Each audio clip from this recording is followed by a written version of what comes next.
Hey everybody. All right. Well, it's been a good week, and I wanted to review maybe one or two equity futures to sort of drink in what's taken place over the past really couple of months, and look forward to the final 3 weeks of this year. Let's start with the S&P 500 futures. So here we have them up into the wee hours of Friday morning. And as you can see, we had a nice tumble on Tuesday and absolutely nothing happening at all. Just going nowhere at all.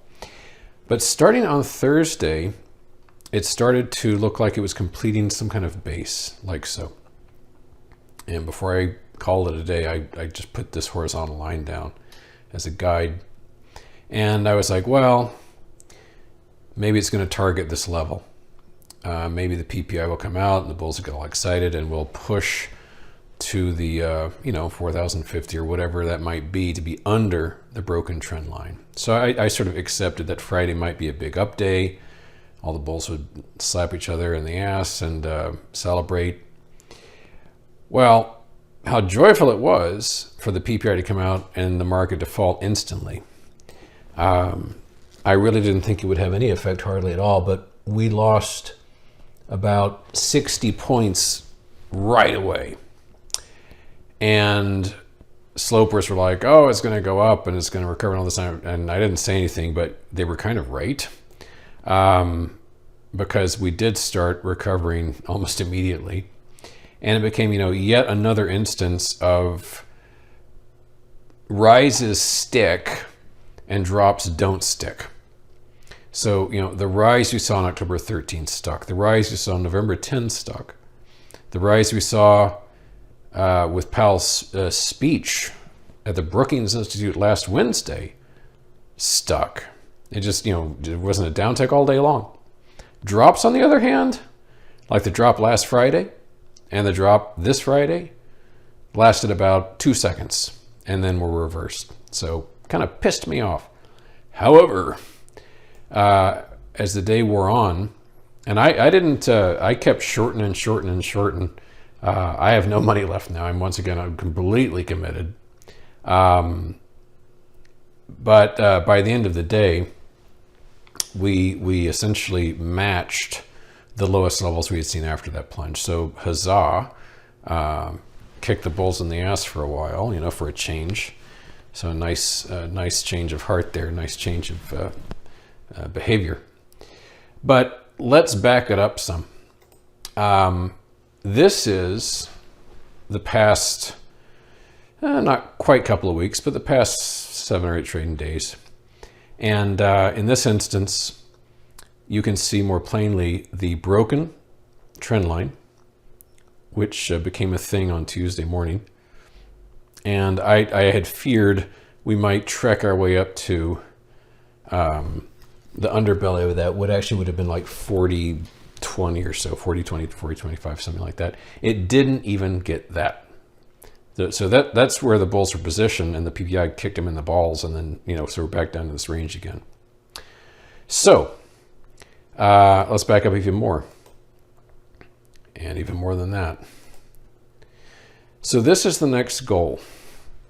As it is now, a number of good things happen in bear land. This did not break the lifetime trend line on this bear market. We broke intermediate term support. We are threatening intermediate term support here. We failed this tiny bullish pattern. They couldn't even manage that. So Monday, I'm guessing, unless something really exciting happens over the weekend, Monday we could all just be picking our noses, which makes us all bulls, I guess, but we'll just be sitting around waiting for Tuesday, because Tuesday is a huge deal. Again, 5:30 a.m., CPI comes out. It's evident that what happens in the first few seconds might not matter. But Monday, barring exogenous circumstances, everybody's going to be sitting around waiting for the big drop on Tuesday morning. when that transpires, a failure of 3,900 would be tremendous, because what that would mean is that we could attack and unwind the prior CPI, which I'm pointing at right here. And that's a good 150 points right there. You remember that horrible day. Added to which, and this is in a way more important, a failure of 3,900 neuters this bullish pattern beneath. One ball's been lopped off by virtue of the fact that this trend line has failed, because this was a much cleaner pattern like so. The fact that this trend line has failed pisses all over the face of this guy right here. I'm using very technical language here, so if you're not educated, forgive me. What we want to see is a failure of 3,900, sending us back into this zone, which heretofore has been bullish setup. I'm running out of things to say about the ES, but I think that paints a pretty damn good picture. The range we had been in, as I said last night or Thursday, was this big right triangle. Now I think it's smaller. I think the range for Monday is much tighter, and the Tuesday setup is plain as can be. We got to break 3,900. I'll just look at one or two other things while we're in the neighborhood.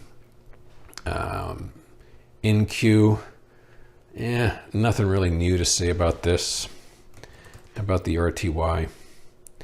Well, this is kind of a nice breakdown. I mean, it is kind of doing the old Wizard of Oz witch thing and melting away.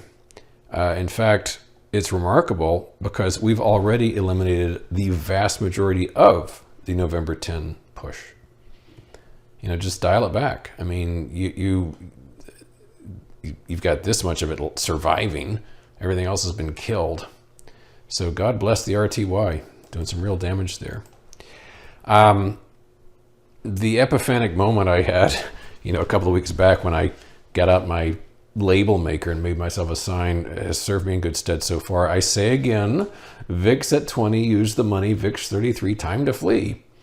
And so we did get down to 20.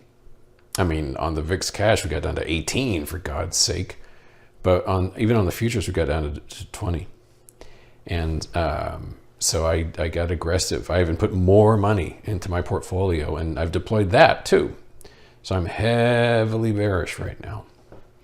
And I'll just close in saying that kind of my big victory for Friday is the fact that bonds are weakening.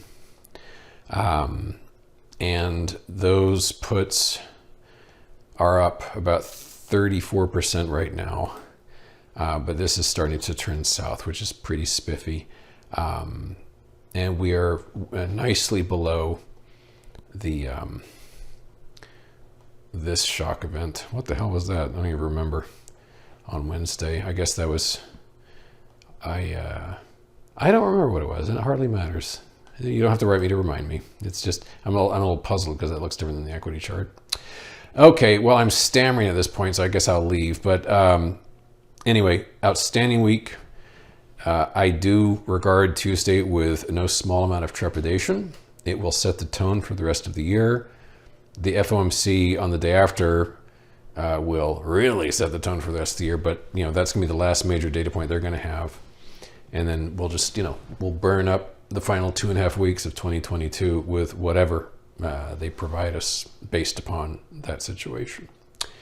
Okay, well, that is it, and I will see you around. And for God's sake, consider premium membership. It's a couple of lattes per month. You can afford it. But I'm going into membership mode, so you can count on me nudging you quite a lot. And I'm sorry for those of you already members, because this audio shouldn't be appearing for you, but I'm not magic. So I'll see you later. Bye.